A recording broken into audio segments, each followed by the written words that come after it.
At it again, and of course we got to circle back again, okay, on the Ronna McDaniel situation.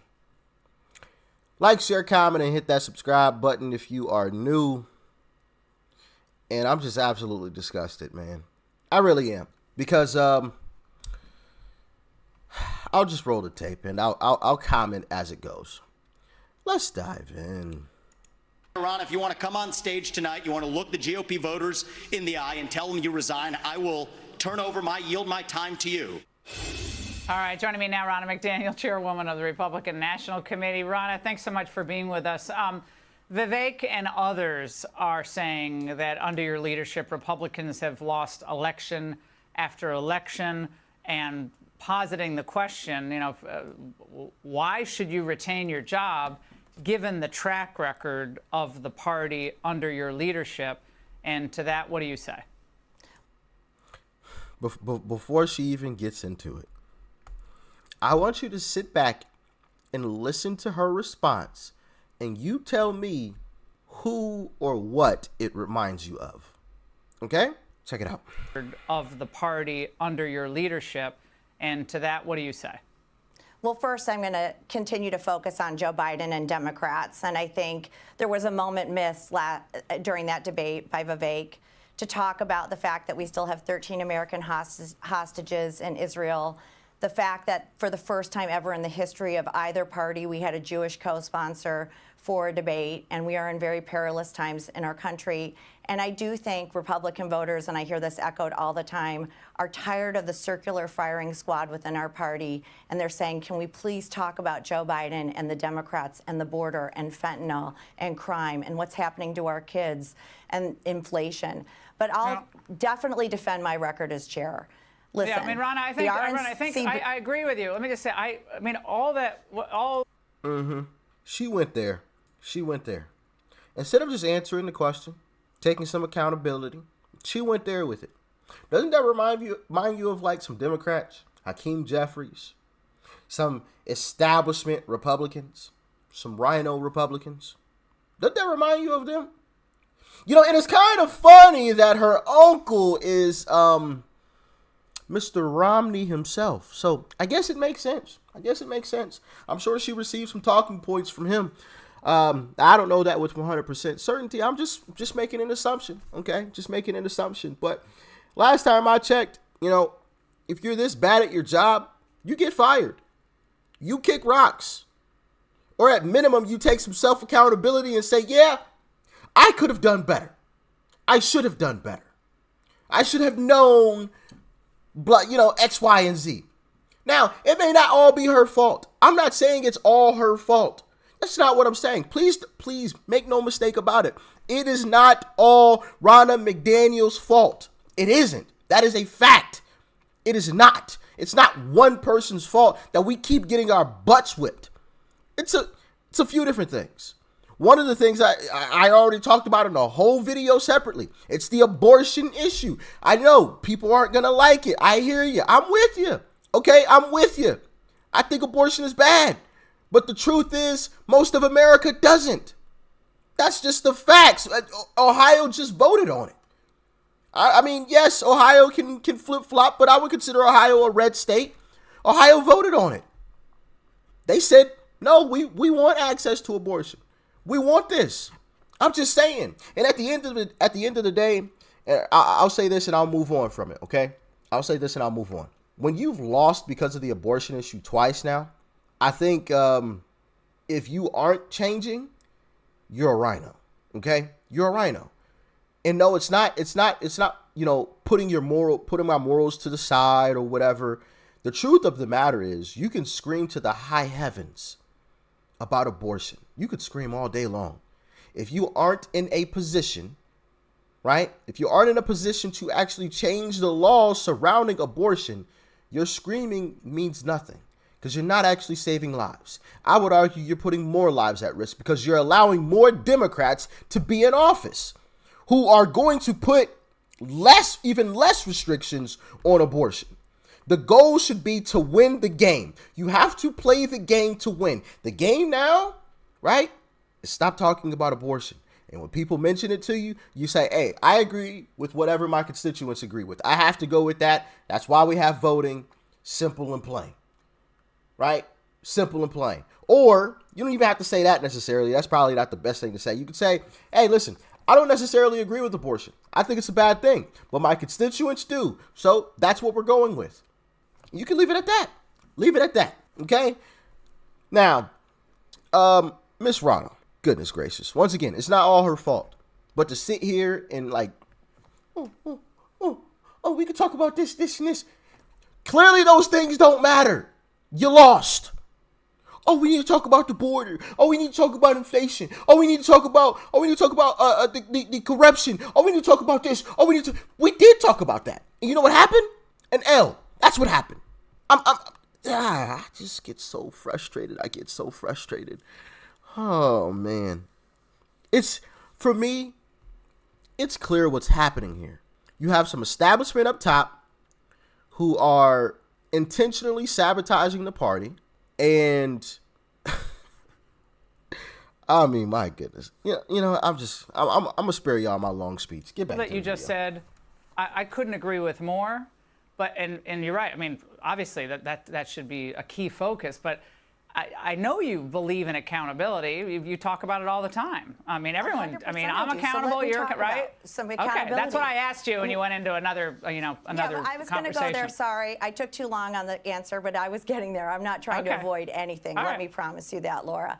Listen, when Vivek didn't vote in 2016, I was leading Michigan to the first win in history in 30 years. In 2018, we defied the odds. We got 3 senators, people like Josh Hawley, that allowed President Trump to build the largest conservative majority on the Supreme Court. In 2022, the RNC, which is a turnout machine, right? We're not the messengers. We don't create the messages for the campaigns. Those are the consultants who get very, very well paid. Well, one of the things, though, Rana, that happened was, I think in Virginia, people were wondering where the money was, whether they were going to get some help from the RNC. And I know at one point you said that you were not asked for money in Virginia, but a Republican source familiar with the Youngkin team in Virginia told The Angle late tonight that is false.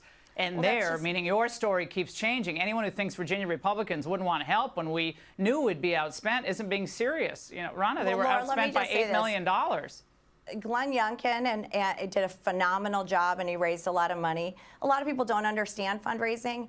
I can't raise state dollars. I don't get unlimited convention and state dollars. And these were state House and state Senate races. The RNC is a federal committee. So, I mean, come on. Can you just, these are people who come after me all the time. They're on Twitter. They're all the time. And let's see their results. What did they do in Virginia? How much money did they give? But let me stand by something else. In 2022, we took back the House. And the RNC is part of that. We're building the road. And we're launching Bank Your Vote. We've got to do that. Rana, we got to roll, but thank you for joining us tonight. Yes, Lord. Kick her off the darn show. She said, oh, yes, I'm going to get into the self-accountability. And proceeded to not get into any self-accountability. None. Which is exactly why she should be fired. If you messed up, you messed up. That's cool. Like, listen. So this is my position. And I feel like it's a common sense position. If she would have come out and said, yeah, I'll take that one. Right? I'll take that. My bad. My bad. We'll correct it next go round. If she just would have said that, I would have been like, okay, cool. Cool. Yes, you get another shot. Clean.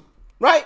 I feel like most reasonable people, if somebody comes out and takes some self-accountability, now, granted, yes, she has lost a few times now. So, I mean, some people were probably already calling for this a long time ago. But for me, because I'm new to politics, so I don't really know who Rana is. I haven't been around very long, okay? For me, if she just would have came out and said, my bad. Anybody that, for example, anybody that's ever played basketball, right? Anybody that's ever played basketball, when you make a pass or something, and it it's an errant pass, it goes out of bounds, it's a turnover. What do a lot of players do? At least me, my bad. I'll make a better pass next time. Or, you come down the court, you dribbling the ball, right?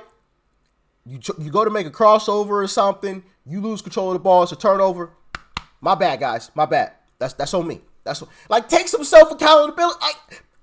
Oh, it's like she's turning the ball over, and it's just like, well, why weren't you down here to grab the ball before they did? It's just, I don't get it. I just don't. I feel like the problem with the Republican Party is real simple.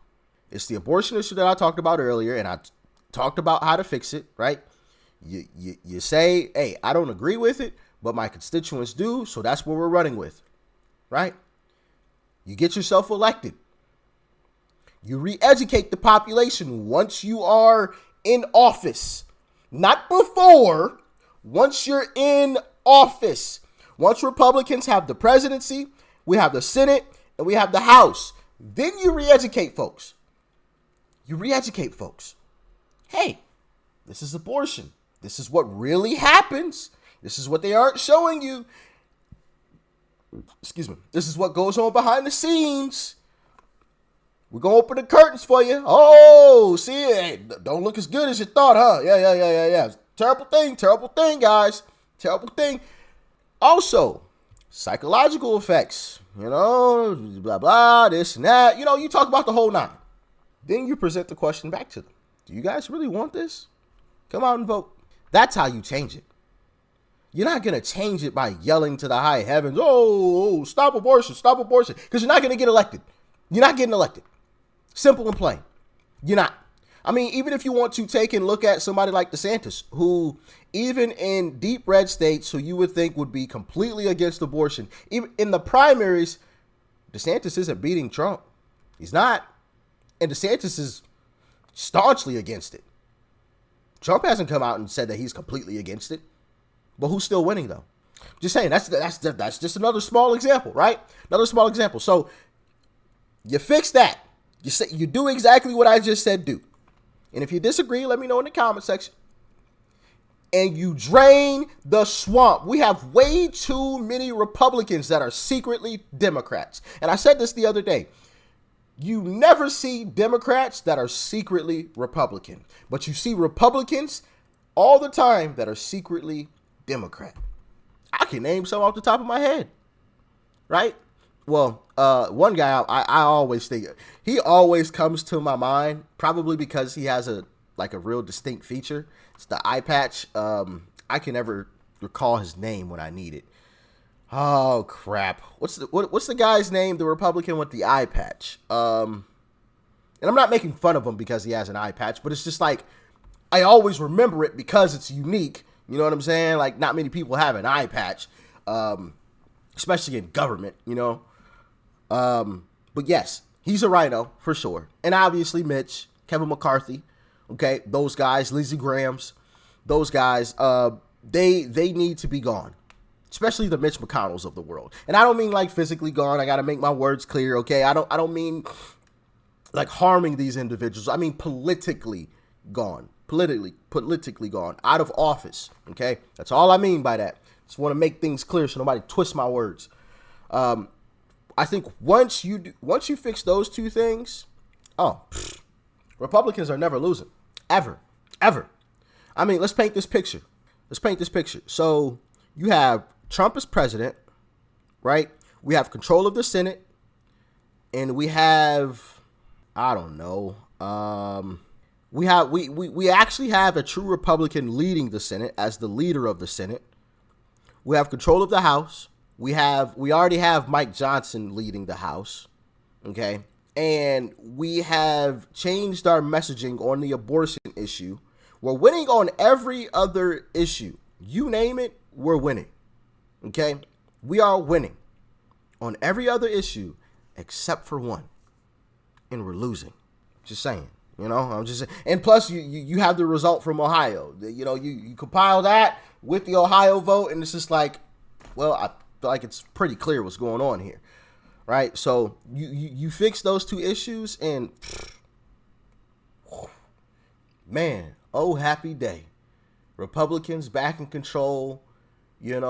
Money flowing around, people not struggling financially as much anymore, gas prices low, food prices are low again, inflation is virtually gone, okay? Housing costs are down. And it could be done. But it's going to take us holding these folks accountable to change it. But that's just my humble opinion. Y'all let me know what y'all think in the comment section below. Like, share, comment. Hit that subscribe button before you go. Peace and love. I'm out.